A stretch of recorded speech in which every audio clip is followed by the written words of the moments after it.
तुम्हाला सुद्धा वांग्याची भाजी आवडत नाही काय? तर आज आपण मस्त वेगळा मसाला बनवून चमचमीत अशी वांग्याची भाजी बनवूया. ज्यांना आवडत नाही ते सुद्धा आवडीने खातील. तर वांग्याची भाजी बनवण्यासाठी इथे मी पाव किलो काटेरी वांगी घेतलेली आहेत. आता ही वांगी आपल्याला कापून घ्यायची आहेत. तर याचे देठ असे काढून टाकायचे. संपूर्ण देठ याचा काढायचा नाही, थोडासा देठ काढायचा आहे. आणि त्यानंतर याचे 4 भाग करून घ्यायचे. हे बघा व्हिडिओमध्ये दाखवल्याप्रमाणे. तुम्ही कधी अशी भाजी बनवली नसेल मंडळी तर एकदा अशी भाजी बनवून बघा. माझी खात्री आहे तुम्हाला नक्कीच आवडेल. तर हे बघा अर्ध्या वांगीचे 4 तुकडे केलेत, म्हणजे एका वांगीचे 8 तुकडे करायचे. आणि पाणी घ्यायचं आहे एका बाउलमध्ये आणि पाण्यामध्ये हे वांगी कापलेले ठेवून द्यायचे, म्हणजे वांगी काळी पडत नाही. तर सगळी वांगी मी अशीच कापून घेते.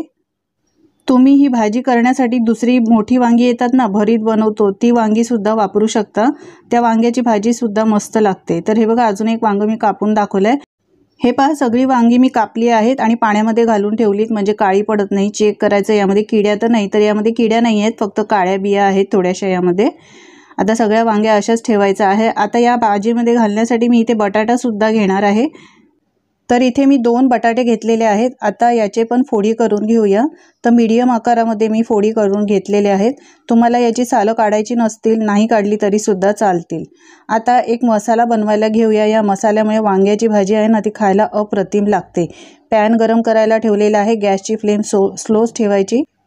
यानंतर 2 चमचे धणे, 1 चमचा बडीशेप, 1 चमचा जिरं, यानंतर 3 ते 4 काळी मिरी घेतलेली आहे आणि 3 ते 4 लवंग घ्यायचे.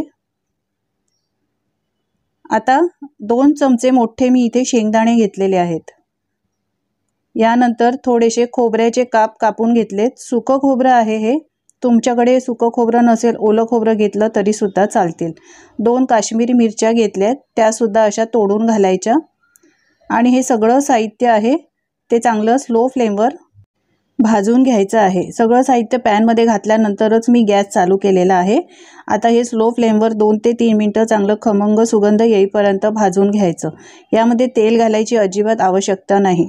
तर 2 ते 3 मिनटातच हा मसाला आपला भाजून झालेला आहे. तुम्ही पाहू शकता याचा रंग बदलला आहे. आता पूर्णपणे थंड करून घ्यायचा आहे हा मसाला.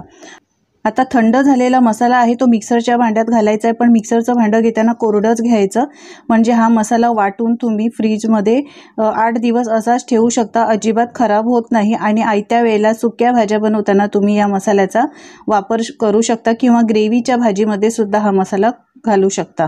तर हे बघा आपला मस्त असा सिक्रेट मसाला तयार झालेला आहे. हा मसाला मी थोडा बनवलाय. तुम्हाला जास्त प्रमाणात बनवायचं असेल तर अजून बनवू शकता आणि महिना 1.5 महिना हा स्टोर करून ठेवू शकता. अजिबात खराब होत नाही. आता भाजी बनवायला सुरुवात करूया. यासाठी मी इथे कढई गरम करायला ठेवलेली आहे. 3 ते 4 चमचे तेल घालायचं. वांगीच्या भाजीला तेल थोडंसं जास्तच लागतं, त्यामुळे मी 4 चमचे तेल घातलंय. 1 चमचा जिरं घालायचं. जिरं चांगला खमंग सुगंध यायला लागला की 2 मोठा बारीक चिरलेला कांदा घेतलाय. कांद्याचं प्रमाण सुद्धा थोडंसं जास्तच घ्यायचं.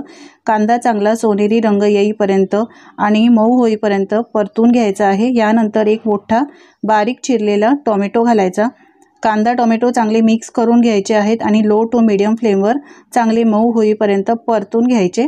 आता हे लगेच परतून मऊ होण्यासाठी यामध्ये मीठ घालायचं आहे. मीठ आपण नंतर घालणार नाही, आत्ताच घातलेलं आहे. नंतर गरज लागली तर टेस्ट करून घालू शकता. आता व्यवस्थित मिक्स करून घ्यायचं आहे. 2 ते 3 मिनटातच कांदा टोमॅटो मऊ झाला आहे. आलं लसणाची 1 चमचा पेस्ट घातली आहे. माझ्याकडे रेडीमेड होती म्हणून मी ती घातली. तुम्ही करून फ्रेश तीसुद्धा वापरू शकता. आता व्यवस्थित पुन्हा एकदा मिक्स करून घ्यायचं आहे. कांदा टोमॅटो चांगला मऊ झालेला आहे 2 मिनटातच. आता काही मसाले घालूया. तर मसाले घालण्यासाठी इथे सुरुवातीला मी इथे पाव चमचा हळद पावडर, 1 चमचा काश्मीरी मिरची पावडर आणि 1 चमचा लाल तिखट, 1 चमचा धणे आणि जिरे पावडर घातली आहे आणि 1 चमचा इथे मी गरम मसाला घातलेला आहे. त्यानंतर याला मस्त फ्लेवर येण्यासाठी 2 चमचे काळा मसाला घातला आहे. चमचा लहान आहे म्हणून मी 2 चमचे घातला आहे. तुम्ही मोठ्या चमच्याने घालाल तर 1 चमचा घाला. यानंतर आपण जो मसाला सिक्रेट बनवून ठेवला होता तो 2 मोठे चमचे घालायचे आहे. हा मसाला घातल्यामुळे आपल्याला वाटण्याची अजिबात गरज लागत नाही. या मसाल्यातच आपली रस्सेदार भाजी तयार होते. आता अर्धी वाटी इथे पाणी घातलं आहे. थोडंसं पाणी घालायचं, मग नंतर लागेल तसं पाण्याचा वापर करायचा. गॅसची फ्लेम मी इथे फास्ट केली आहे आणि या मसाल्याला चांगला एक खदखदून कड काढून घ्यायचा. मस्त याला कड आलेला आहे. आता आपण बटाटे जे चिरून ठेवलेले होते ते घालायचे. वांगी शिजायला जास्त वेळ लागत नाही, यासाठी सुरुवातीला हे बटाटे आहेत ते आधी शिजवून घ्यायचे. आता मी इथे अजून पाणी घालते, तर पाणी घालताना लक्षात असू द्या गरम पाण्याचाच वापर करायचा. तुम्हाला ग्रेव्ही कशी हवी, पातळ हवी, घट्ट हवी, त्याप्रमाणे इथे पाण्याचा वापर करायचा, पण पाणी वापरताना गरम पाण्याचाच वापर करायचा. मिक्स करून घ्यायचं आहे व्यवस्थित. तुम्ही पाहू शकता याला एक उकळी आलेली आहे आणि तर्री देखील खूपच मस्त आलेली आहे. आता यावर अर्धवट झाकण ठेवून 2 ते 3 मिनिटे बटाटे 50% शिजत नाहीत तोपर्यंत शिजवून घ्यायचे आहेत. आपण वांगी घालून पुन्हा शिजवणार आहे, यासाठी 50%च फक्त शिजवायचे. मस्त याला तर्री आलेली आहे पहा. बटाटे शिजलेले आहेत. 3 ते 4 मिनिटं बटाटे मी छान शिजवून घेतले. यानंतर वांगी आपण चिरून ठेवलेले होते ती सगळी वांगी यामध्ये घालायची. मंडळी, तुम्हाला जर माझी रेसिपी आवडत असेल तर प्लीज एक लाईक करायला अजिबात विसरू नका. आता व्यवस्थित मिक्स करून घ्यायचं आहे. या स्टेजला तुम्ही मिठाचं प्रमाण चेक करू शकता. जर मीठ कमी वाटत असेल तर इथे मीठ घालू शकता. व्यवस्थित मिक्स करून घेतलेलं आहे. आता झाकण ठेवायचं आहे आणि त्यानंतर पुन्हा 3 ते 4 मिनिटं ही भाजी शिजवून घ्यायची स्लो फ्लेमवर. तर स्लो फ्लेमवर मी 4 मिनिटं ही भाजी शिजवून घेतली आहे. मस्त सुगंध आलेला आहे. तुम्ही पाहू शकता आपण एक्स्ट्रा कोणतंही वाटण न घालता मस्त ही भाजी बनवलेली आहे. आता गॅस बंद करायचा आहे.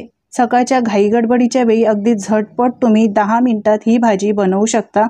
ज्यांना आवडत नाही ना ते सुद्धा आवडीने खातील ही माझी खात्री आहे. तर मंडळी, तुम्ही सुद्धा या पद्धतीने असा सिक्रेट मसाला बनवून ही वांगी बटाट्याची भाजी एकदा बनवून तर बघा आणि बनवून बघितल्यानंतर तुमचे अनुभव माझ्यासोबत शेअर करायला अजिबात विसरू नका.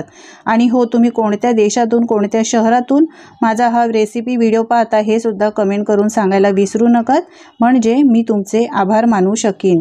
ही भाजी चपातीबरोबर, भाकरीबरोबर किंवा भाताबरोबर खाऊ शकता. वरण किंवा डाळ नसेल तरीसुद्धा फक्त ही भाजी असली ना तरी मस्त लागते ही भाजी. तर नक्की बनवून ट्राय करा. रेसिपी आवडली असेल तर लाईक करा, शेअर करा आणि अशाच नवनवीन आणि छानशा रेसिपी पाहण्यासाठी चॅनलला सबस्क्राईब करायला अजिबात विसरू नका.